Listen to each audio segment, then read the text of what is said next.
Sir, अभी 22 गोदाम क्षेत्र में कृष्णा टावर में आपने प्रतिबंधित दवाइयों का जखीरा जो है वो बरामद किया है और उसके मादक द्रव्य तस्कर की जो संदिग्ध हैं उसकी आप तलाश कर रहे हैं, उसके संदर्भ में बताइए।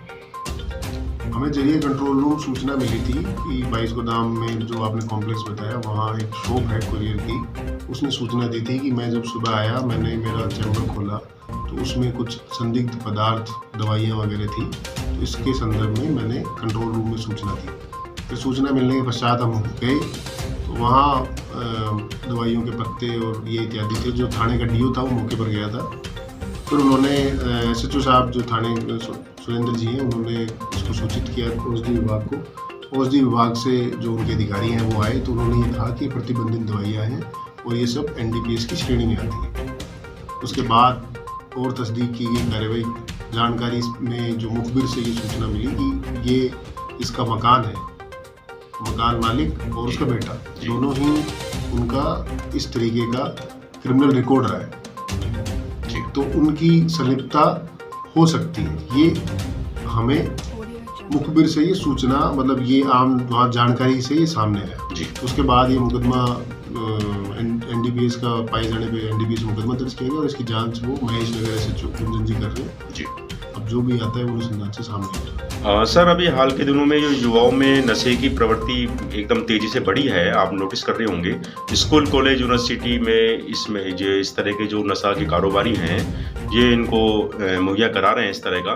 तो पुलिस चाक चौबंद है और साझा रूप से नारकोटिक्स विभाग और ड्रग कंट्रोल ऑर्गेनाइजेशन और पुलिस विभाग तीनों इसमें मुस्तैदी से काम कर रहे हैं। तो इसमें आप किस तरह देख रहे हैं कि ये क्षेत्र के अंदर ये जो चीज़ें हो रही हैं तो इसमें कितनी जल्दी इस पे अंकुश लग सकता है?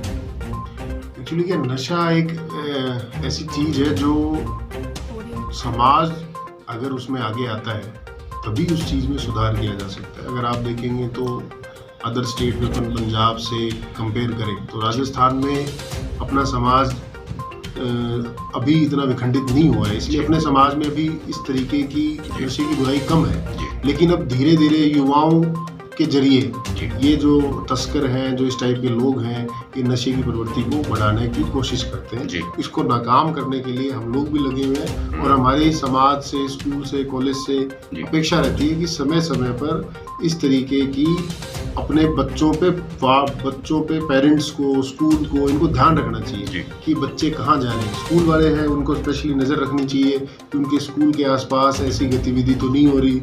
अगर हो रही है तो वो तुरंत सूचना हमें देनी चाहिए। उनके बच्चे कहीं इस तरीके के जद में आ गए हैं तो ये सूचना छुपाने की बजाय तुरंत पुलिस को देनी चाहिए ताकि इसमें कार्रवाई हो सके।